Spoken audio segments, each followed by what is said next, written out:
Hello my dear students, कैसे हैं आप सभी। This is Ayushi Chauria and welcome to next topper humanities, जहां हम बनाते हैं देश का भविष्य। और मैं आपकी हिस्ट्री टीचर आप सभी का स्वागत करती हूँ हमारी इस रैपिड रिवीजन सीरीज में, जहां पर आज हम रिवाइज करेंगे हमारा क्लास 12 हिस्ट्री का chapter number 3 kinship caste and class. तो चलिए जी शुरू करते हैं। तो सबसे पहले अगर हम इस देखें तो इस चैप्टर में हमने पढ़ना क्या है, तो भाई सबसे पहले बात करी जा रही है कि इस चैप्टर में भी हम डील करेंगे हमारे उसी ही टाइम पीरियड के साथ जिसमें हमने हमारा सेकंड चैप्टर पढ़ा था, यानी कि 600 बीसी से लेकर 600 सी तक का ये जो टाइम पीरियड है उसकी ही हमने बात करनी है इस चैप्टर में भी। लेकिन यहाँ पर हम बात करने वाले हैं कि भाई उस समय पर इंडियन सोसाइटी का जो सोशल स्ट्रक्चर है वो आपको किस तरीके से देखने को मिल जाएगा। ठीक है जी, तो ये मेन ऑब्जेक्टिव जो है वो हमारे चैप्टर के बारे में हमने यहाँ पर देखना है। अब उसके बाद अगर हम बात करें कि भाई चैप्टर को पढ़ने के लिए हमारे पास सोर्सेस क्या क्या अवेलेबल है, तो अगर हम लिटरेरी सोर्सेस की बात करें तो लिटरेरी सोर्सेस या टेक्सचुअल एविडेंसेस में हमारे पास संस्कृत टेक्स्ट हैं, जैसे कि वेद हुए, धर्मशास्त्रास हुए, एपिक्स हुए। वहीं पर मनुस्मृति जैसे आपको टेक्स्ट देखने को मिल जाएंगे, महाभारत जैसे आपको टेक्स्ट देखने को मिल जाएंगे, जो कि आपको उस समय पर जो सोसाइटी प्रेवलेंट थी उसमें कौन कौन से कस्टम ट्रेडिशन चल रहे थे उनके बारे में आपको बता रहे हैं। वहीं पर अगर हम आर्कियोलॉजिकल एविडेंसेस की बात करें तो उसमें हमारे पास इंस्क्रिप्शन है, मटेरियल रिमेन्स है, पॉटरी है, ये सभी चीजें जो कि उस समय की सोसाइटी के बारे में हमें बहुत सारी वैलिड इंफॉर्मेशन हमें प्रोवाइड कर रही है। चलिए जी, अब यहां से हम बात करते हैं महाभारत के बारे में, जो कि इस पूरे चैप्टर का हमारा एक मेजर सोर्स है।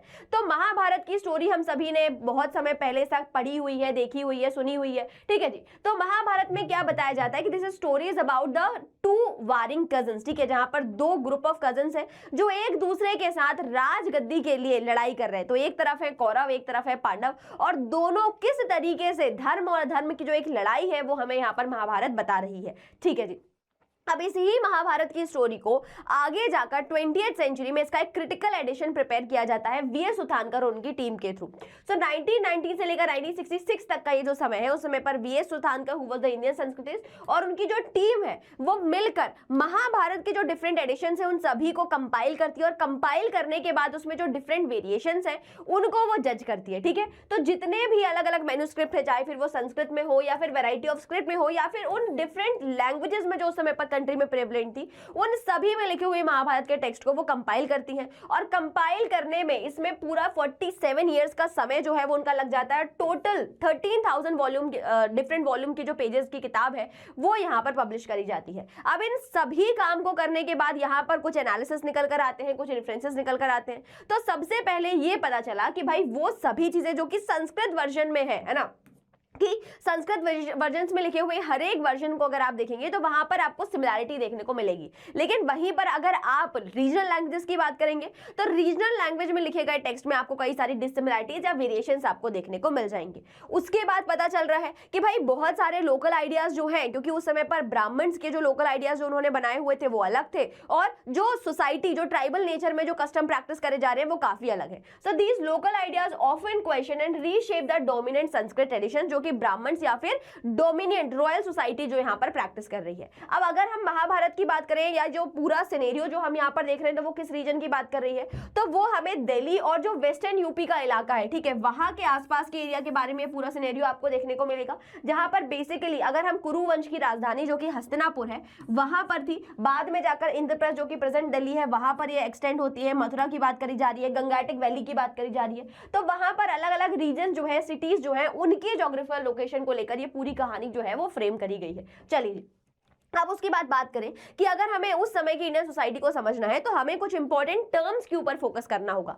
तो सबसे पहले जो चीज हमें सिखाई जा रही है दैट इज द किनशिप। तो किनशिप क्या होती है बेटा? रिश्तेदारी, फैमिली। तो relationship that is based on the family, या फिर ब्लड टाइज हो गई या फिर आपकी मैरिज हो गई। ठीक है, हम भी देखते हैं कि भाई हमारे जो रिश्तेदार होते हैं वो हमसे दो ही तरीके से जुड़े होते हैं, कि या तो हमारा उनसे कोई खून का रिश्ता है कि भाई मम्मी है, पापा है, भाई है, बहन है, या फिर जब फैमिली एक्सटेंड होती है तो वो मैरिजेस के बेसिस पर जब हम हमारे परिवार से हटकर किसी दूसरे परिवार के किसी इंसान को हमारी फैमिली में इंक्लूड करते हैं।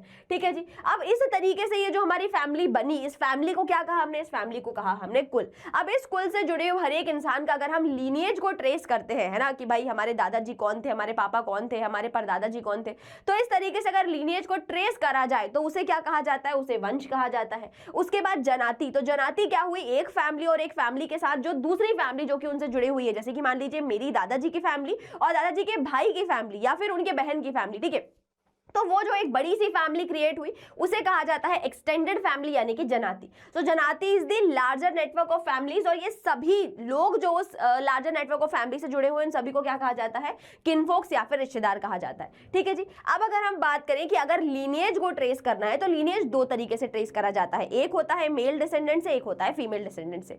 तो अगर लीनिएज मेल डिसेंडेंट यानी कि फादर टू सन ट्रेस करी जा रही है तो उसे क्या कहा जाएगा, पेट्रिलिनी कहा जाएगा। ठीक है, और यही वो सॉर्ट ऑफ लीनिएज है जो ज्यादा एम्फसाइज करी जाती है, मनुस्मृति में जो ज्यादा वैलिडेट करी जाती है कि अगर आपको वंश देखना है तो आप अपने मेल हायर्स जो है उनके थ्रू आपको लीनिएज को ट्रेस करना है। वहीं पर एक और लीनिएज का फॉर्म हुआ विच इज मैट्रिलिनी, जहां पर फीमेल जो है उनके थ्रू लीनिएज या डिसेंडेंट्स को ट्रेस किया जा रहा है, यानी कि मदर डॉटर इस तरीके से।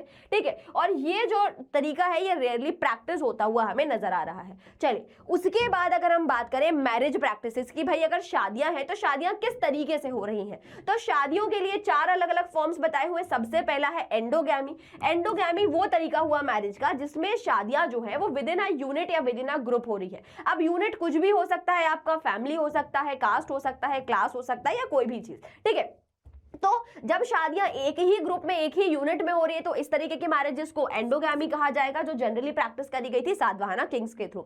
उसके बाद अगर हम बात करें एक्सोगैमी की, तो एक्सोगैमी वो फॉर्म ऑफ मैरिज हुआ जहां पर शादियां आउटसाइड ऑफ द ग्रुप करी जा रही हैं। ठीक है, और ये ज्यादा वैलिडेटेड माना जा रहा है, ये ज्यादा ऑथेंटिकेटेड माना जा रहा है। ठीक है जी। उसके बाद अगर बात करी जाए दूसरे फॉर्म ऑफ मैरिजेस की, यानी कि शादियां जो है वो कितने नंबर ऑफ पीपल से करी जा रही है, तो अगर एक हस्बैंड है और उसकी कई सारी वाइफ है तो ऐसे केस में उसे क्या कहा जाएगा, उसे पॉलीगाइनी कहा जाएगा, जैसे कि राजा दशरथ। और अगर एक वाइफ है और उसके सेवरल हस्बैंड्स है तो ऐसी टाइप ऑफ मैरिज को पॉलीएंड्री कहा जाता है, जैसे कि द्रौपदी। अब इस तरीके की मैरिजेस जो है वो जनरली प्रेवलेंट है, जिसके बीच में सिर्फ और सिर्फ अमीर वर्ग के बीच में है ना, और उसके लिए भी उन्होंने अलग अलग जस्टिफिकेशन जो कि हमने चैप्टर में पढ़े हुए थे कि भाई द्रौपदी और जो उनके अर्जुन के साथ या जो उनके भाइयों के साथ जो शादी हुई थी उसको किस तरीके से उन्हें जस्टिफाइड किया हुआ था, वो यहाँ पर आपको बताया हुआ था। उसके बाद ये देखा गया कि भाई पॉलीएंड्री जो है वो विद रिस्पेक्ट ऑफ टाइम है ना, क्या देखा गया कि हिमालयन रीजन से वहां पर प्रैक्टिस करी जा रही है, या फिर अगर हम बोले क्योंकि वॉर की सिचुएशन है तो उस वॉर की सिचुएशन में क्योंकि महिलाओं की कमी हो रही है इस कारण से भी पॉलीएंड्री जो है वो कहीं ना कहीं प्रैक्टिस होते हुए आपको नजर आ जाएगी। ठीक है जी, तो वो चीज जो है वो यहाँ पर बताई जा रही है। अब शादियों को लेकर, मैरिजेस को लेकर क्या नॉर्म्स बनाए गए हैं उनको हम देखते हैं। तो सबसे पहली चीज तो क्या बताई जा रही है, that the daughter did not have any claim on the source of the family. ठीक है, कि भाई जब भी बेटी होती है तो भाई बेटी को अपने पिता की प्रॉपर्टी के ऊपर उसका कोई हक नहीं होता है। उसकी शादी हो जाएगी और शादी हो जाने के बाद वो अपने पति के घर चली जाएगी, तो पिता के जो भी रिसोर्सेस है, जो भी एसेट्स है, वो उसके बेटों के बीच में बांट दिए जाते हैं। दूसरी चीज क्या बताई जा रही है कि भाई जो मैरिज है वो आउटसाइड द किन होना चाहिए, यानी कि गोत्र जो है उसके बाहर आप शादी करें तो वो शादी आपकी ज्यादा सही मानी जाती है, which is the exogamy. Then kanyadaan is considered as the religious duty of the father, की हर फादर जो है उसकी एक रिलीजियस ड्यूटी बना दी गई कि भाई अगर आपके यहाँ बेटी का जन्म होता है तो अब उसके पिता की ये जिम्मेदारी है कि वो अपनी बेटी के लिए एक सुयोग वर्ग को ढूंढेगा और उसके बाद उसकी शादी करेगा, ये कि उसका काम होगा।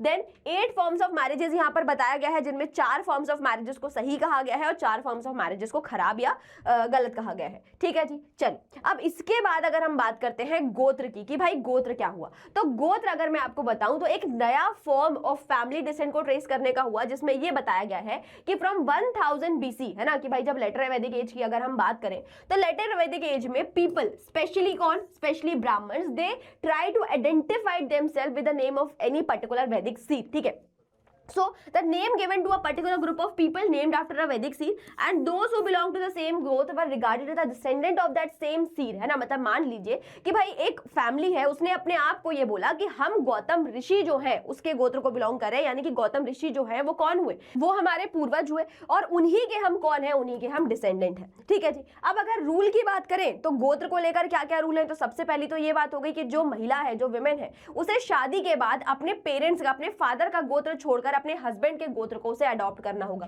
ठीक है जी। उसके बाद the people of the same गोत्र, है ना, the member of the same गोत्र कुड नॉट मैरी, लेकिन यहां पर हमें एक्सेप्शन देखने को मिलता है किसके साथ, सातवाहनास के साथ। कि सातवाहनास से पहले तो क्या करी, पॉलीगाइनस करी, एक हस्बैंड है उसकी सेवरल वाइफ्स हैं। उसके साथ साथ आपको यहाँ पर एंडोगैमी भी देखने को मिलेगी। यहाँ पर अगर आप देखेंगे तो सातवाहना किंग्स के नाम लिखे हुए हैं और यहाँ पर अगर पहली चीज अगर मैं आपको बताऊं तो यहाँ पर देख सकते हैं आप वशिष्ठी पुत्र देखने को मिल जाएगा आपको, आगे जाकर वशिष्ठी पुत्र, गौतमी पुत्र, गौतमी पुत्र। ठीक है, तो दिस शोज कि भाई ये जो लोग हैं, शादियां हो रही हैं और उनकी जो माताएं हैं वो एक ही गोत्र से चली हुई आ रही हैं, ठीक है। तो दैट शोज कि एंडोगैमी कहीं ना कहीं प्रैक्टिस हो रही है। और जो दूसरी चीज हमें यहाँ पर नजर आई है दैट इज द मेट्रोनॉमिक्स, यानी कि जो राजा है वो अपने आप को आइडेंटिफाई करने के लिए अपने मदर का नाम जो है वो यहाँ पर यूज कर रहे हैं, ठीक है जी। चलिए अब उसके बाद बात बताई जा रही है सोशल डिफरेंसेस की beyond the framework of the caste, ठीक है, कि भाई वर्ण सिस्टम क्या है और कास्ट सिस्टम क्या है, उन दोनों की चीजों के बारे में आपको यहाँ पर बताया है। तो सोसाइटी को कैटेगराइज करने के लिए ऑक्यूपेशन के बेसिस पर 4 वर्णों में सोसाइटी को बांटा गया है। सबसे पहले हुए ब्राह्मण, जिनका काम था प्रीस्टली एकेडमिक क्लास से जुड़ा हुआ होना, वेदों की शिक्षा ग्रहण करना और दूसरों को बांटना, सैक्रिफाइसेस को करवाना, ठीक है। उसके बाद हुए क्षत्रिय, जिनका मेन काम है प्रोटेक्शन का, रूलिंग का, एडमिनिस्ट्रेशन का, जस्टिस का। उसके बाद हुए वैश्य, जिनके जो मेन इकोनॉमिक सोसाइटी का पिलर है, ठीक है। तो भाई आर्टिजनल एक्टिविटी हो गई, एग्रीकल्चर हो गया, पीजेंट्री हो गई, ये सभी काम जो है वो यहाँ पर वैश्य करेंगे, ट्रेड वगैरह जैसी एक्टिविटीज से वो जुड़े रहेंगे। उसके बाद हुए शूद्र, तो शूद्र का क्या काम हुआ बेटा, शूद्र जो है वो बेसिकली सर्विट्यूड का काम करने वाले हैं, और यानी कि जो अपर 3 वर्णाज है उनको अलग अलग सर्विसेज देने का जो काम है वो कौन करने वाले हैं, वो शूद्र करने वाले हैं। अब इस तरीके के सिस्टम को, इस तरीके का कैटेगराइजेशन को समाज में इंप्लीमेंट करने के लिए ब्राह्मण्स ने 3 मेन स्ट्रैटेजी जो है वो यहां पर यूज करी हुई है। तो सबसे पहली चीज उन्होंने क्या यूज करी, उसे उन्होंने बोल दिया कि भाई this system is the divine origin. उन्होंने ऋग्वेद के एक वर्ष से, पुरुष सूक्त जो मंडल है उससे उन्होंने बता दिया 10वें मंडल से कि भाई ये जो है ये हमारे ऋग्वेद के एक वर्ष में लिखा हुआ है, एक हिम में लिखा हुआ है, उसमें ये बोला कि भाई ब्रह्म जो है उनके 4 अलग अलग भाग से है ना, ये जो अलग अलग वर्ण जो है वो ओरिजिनेटेड है और ये हमने नहीं बनाया हुआ है, ये भगवान ने बनाया हुआ है, डिवाइन ओरिजिन है इसका, ठीक है जी। उसके बाद उन्होंने क्या किया, उसके बाद इस सिस्टम को इंप्लीमेंट करने के लिए उन्होंने ये इंश्योर किया कि हर एक राजा जो है उसे एडवाइस दी गई कि अगर वो अपने राज्य को है ना आइडियल बनाना चाहता है तो ये जरूरी है कि वो अपने राज्य में इस वर्ण सिस्टम को फॉलो करे। उसके बाद एक और चीज करी कि दे परसूडेड द पीपल, है ना, उन्होंने लोगों को ये बताया कि आपका जन्म जिस वर्ण में हुआ है ना, वही आपको आइडेंटिफाई करेगा, ठीक है। तो आपका जो स्टेटस है वो किसके ऊपर डिपेंड करेगा कि आपका जन्म किस वर्ण में हुआ है, और ये बर्थ जो है वो आपको समाज में सोशल स्टेटस दिलवाने वाली है, ठीक है जी। तो ये तो बात हुई 4 वर्णों की। अब इन 4 वर्णों के अलावा भी एक और सोसाइटी का ग्रुप हमें देखने को मिल रहा है विच इज दी अनटचेबल्स। अब इन अनटचेबल्स को अगर हम बताएं तो सोसाइटी के इस पूरे वर्ण सिस्टम से बिल्कुल बाहर रख दिया गया, कई तरीके के सोशल ऑब्लिगेशन, रिस्ट्रिक्शंस उनके ऊपर लगाई गई हैं। और स्पेशली अगर हम बात करें चांडाल्स की, तो चांडाल्स को लेकर अलग अलग रिस्ट्रिक्शंस हमने देखा कि भाई डिस्कार्डेड मटेरियल्स आपको यूज करने हैं, यूटेंसिल्स यूज करने हैं, शहर के बाहर रहना है, ठीक है, आएंगे तो ड्रम बीट करते हुए आना है। तो इस तरीके के कई सारी डेरोगेटेड रिस्ट्रिक्शंस जो है वो इस तरीके से चांडाल्स के ऊपर लगाई गई थी, ठीक है जी। अब यहां पर अगर हम बात करें कि अगर ये वर्ण सिस्टम डिवाइन ओरिजिन है तो इसमें तो ये बताया हुआ है कि भाई क्षत्रिय जो है उसका काम क्या है, उसका काम रूल करने का है। लेकिन यहां पर हमें ऐसे कई सारे राजा देखने को मिलेंगे जो कि नॉन क्षत्रिय ओरिजिन से बिलोंग करेंगे। जैसे कि अगर हम बात करें मौर्यास की, तो कई सारे हिस्टोरियंस ये बताते हैं कि भाई मौर्य जो है वो लो ओरिजिन को बिलोंग कर रहे हैं। वहीं पर अगर शक की बात करें कि भाई शक रूलर्स जब इंडिया में रूल करने के लिए आए हुए हैं, जो कि सेंट्रल एशिया से आए हुए हैं, तो कुछ ने ये बताया कि भाई ये बारबेरियंस है, ये संस्कृत नहीं बोल रहे, नॉन संस्कृत स्पीकर्स हैं, मलिच्छ इन्हें कहा जा रहा है, ठीक है। तो ऐसे एग्जांपल्स बता रहे हैं कि समाज में अब हर वो इंसान who is able to access the war booty, है ना, जिसके पास पावर है, जो मस्टर कर सकता है सपोर्ट को, वेल्थ को, वो अब यहाँ पर राजा बन सकता है, इररिस्पेक्टिव ऑफ कि वो किसी ही भी वर्ण को बिलोंग कर रहा हो, ठीक है जी। चलिए अब उसके बाद अगर हम बात करें जाति सिस्टम की या कास्ट सिस्टम की, तो वहां पर क्या चीजें हैं, तो हमने क्या देखा कि भाई वर्ण व्यवस्था में सिर्फ 4 ही तरीके के ऑक्यूपेशन को कवर किया गया है। तो वो सभी लोग जो इसके अलावा दूसरे ऑक्यूपेशन को कर रहे हैं उन सभी को किसमें रखा गया, उनके लिए एक अलग ग्रुप बनाया गया विच इज द कास्ट, ठीक है। So the people living outside the influence of the Brahmanical practice were considered as the odd and uncivilized. जैसे कि अगर आप बात करेंगे तो एनिमल फॉरेस्ट ड्वेलर्स हो गए, हंटर्स हो गए, नोमैडिक पास्टरलिस्ट हो गए, मलिच्छ हो गए, ठीक है। और इन सभी को अब वर्ण व्यवस्था से अलग एक नए सोशल ग्रुप में यानी कि जातीज में बांटना शुरू कर दिया। अब इन जातीज के भी सबकास्ट हुआ करते थे, ठीक है। तो अपने अपने प्रोफेशन के हिसाब से, अपनी अपनी एक्टिविटीज के हिसाब से इन्हें वापस से फर्दर क्लासिफाइड कर दिया गया, जैसे कि निषाद हुए, स्वर्णकार हुए, ठीक है जी। उसके बाद अगर हम बात करें कि यही जो कास्ट अगर आप देखोगे तो ये आगे जाकर ट्रेड कम ऑक्यूपेशनल ग्रुप बन रहा है, ठीक है। सोसाइटी भी हो रही है और उसके साथ साथ इनके अपने ऑक्यूपेशनल ग्रुप भी आपको बनते हुए नजर आएंगे, ठीक है। तो यहाँ पर अगर आप देखेंगे मंदसौर इंस्क्रिप्शन की, तो यहाँ पर गिल्ड आपको नजर आएगी, और गिल्ड से जुड़े हुए मतलब कि एक ही काम को करने वाले अलग अलग लोग जो हैं वो एक ही ऑर्गेनाइजेशन से जुड़े हुए हैं, और उनकी यूनिटी, उनके ऑर्गेनाइजेशन के बारे में आपको यहाँ पर इस मंदसौर इंस्क्रिप्शन से पता चलता है, ठीक है।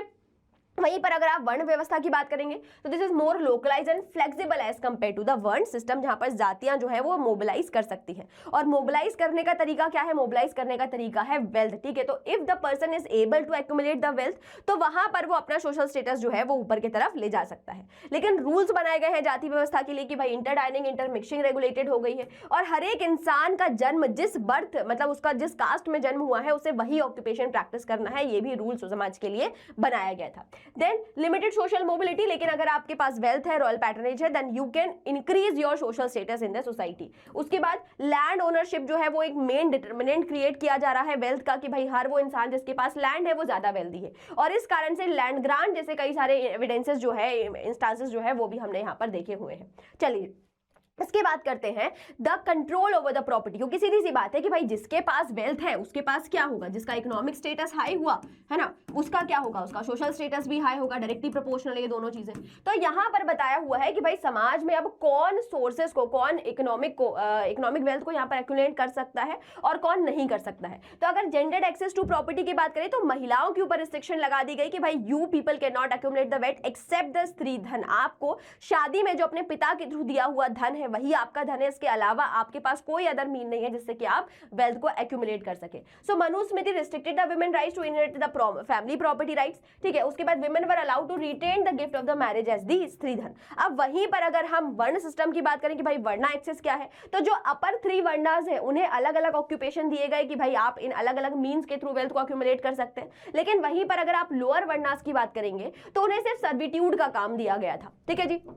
So Shudras were limited to servitude and wealth were favored to the high varnas। यहाँ पर आपको कई सारे इंस्टांसेस मिल जाएंगे जहाँ पर आपको किंग और प्रीस्ट जो है वो वेल्दी देखने को मिलेंगे, और बहुत ही ऐसे कम इंस्टांसेस हैं, बहुत ही ऐसे कम एविडेंसेस हैं जो ये बताते हैं कि भाई गरीब ब्राह्मण भी समाज में एग्जिस्ट कर रहा था। तो ये तो बात हुई संस्कृत टेक्स्ट की। अब अगर हम बात करें बुद्धिस्ट टेक्स्ट की, तो बुद्धिस्ट टेक्स्ट जो है वो इस रिजिड वर्णा सिस्टम के आइडिया को निगेट करता है, और यहाँ पर बताया हुआ है कि समाज में जो राजा है वो अपने पावर को कैसे गेन कर रहा है। वो गेन कर रहा है जब समाज यूनानिमसली डिसाइड करता है कि अपने प्रोटेक्शन के लिए उसे कोई एक ऐसा इंसान चाहिए जो कि उसे क्या करेगा, जो कि उसके ट्रेड को, उसके रिसोर्सेज को प्रोटेक्ट करेगा, और इसके लिए वो सभी मिलकर एक महासमता को यहाँ पर डिसाइड करते हैं, इलेक्ट करते हैं, और अगर वो चाहे तो वो उसे यहाँ से डिस्प्लेस भी कर सकते हैं। तो there is a kind of a social contract between the people and ruler, ना कि जैसा कि रिजिड सिस्टम ऑफ वर्णा में बताया गया है, ठीक है जी। चलिए अब उसके बाद अगर हम बात करें महाभारत की, the handling the text by the historian, की महाभारत जो है उसे हिस्टोरियंस ने किस तरीके से देखा हुआ है। तो अगर हम बात करें लैंग्वेज की, तो यहां पर यह देखा गया कि भाई वेद के कंपैरिजन में अगर हम महाभारत की बात करें, so that is more simpler Sanskrit as compare to the Vedas. वहीं पर अगर हम कंटेंट की बात करें तो जो कंटेंट है वो 2 तरीके से दिया है, एक नैरेटिव है जिसमें स्टोरी फॉर्म में चीजें बताई हुई हैं, और दूसरा जो है डायडेक्टिक जिसमें प्रिस्क्रिप्शंस बताए हुए हैं। लेकिन ये कोई एक शार्प डिवीजन नहीं है, क्योंकि यहाँ पर आपको एक तरीके से आप बोले असिमिलेशन जो है वो आपको यहाँ पे आसानी से देखने को मिल जाएगा। उसके बाद अगर बात करी जाए ऑथर की, तो ऑथर यहाँ पर बोला गया है कि ओरिजिनल स्टोरीज जो है वो बार जो चैरिटर्स होते हैं, है ना, जो रथ चलाते हुए पोयम गा रहे हैं, सुत्त जिन्हें कहा जा रहा है, वो यहाँ पर ओरिजिनल स्टोरी लेकर जाते हैं। आगे जाकर यहाँ पर कई सारे दूसरे ब्राह्मण हुए जिन्होंने स्टोरी को आगे जाकर कंपाइल किया, और जो मेन क्रेडिट दिया जाता है वो दिया जाता है वेद व्यास जी को, ठीक है जी। उसके बाद बात करी जाएगी 5th सेंचुरी के आसपास महाभारत की जो स्टोरी है उसका कंपाइलेशन यहाँ पर शुरू हो रहा है। देन अगर हम बात करें डायनेमिक टेक्स्ट की, विद रिस्पेक्ट ऑफ टाइम जो है महाभारत के अलग अलग वर्जन बनते हैं, और इन्हीं वर्जन को डिस्प्ले करने के लिए कई सारे परफॉर्मिंग आर्ट जैसे कि डांस, ड्रामा, म्यूजिक, इन सभी का यूज किया जाता है। तो ऑल दिस शोज कि महाभारत जो है वो हमारी सोसाइटी के अलग अलग पर्सपेक्टिव को हमें किस तरीके से डिस्क्लोज कर रही है। तो ये रहा हमारा चैप्टर। अब इस चैप्टर से रिलेटेड कुछ क्वेश्चंस मैंने यहाँ पर आपको दिए हुए हैं जिन्हें आपको प्रैक्टिस करना है, जैसे कि how does the Mahabharata show the multicultural nature of the ancient Indian society, explain with the example. Then describe the social implication to access of resources during the Mahabharata period, and the Mahabharata is a story of kinship, marriage and patriliny, explain, examine the statement, ठीक है। तो ये कुछ question है जो कि आपको solve करना है। तो ये तो रहा हमारा रैपिड रिवीजन। अगर आप चाहें कि आप इस चैप्टर को डिटेल में देखना चाहते हैं तो आप इसका 1 शॉट देख सकते हैं। टिल देन पढ़ते रहिए, आगे बढ़ते रहिए। Thank you so much.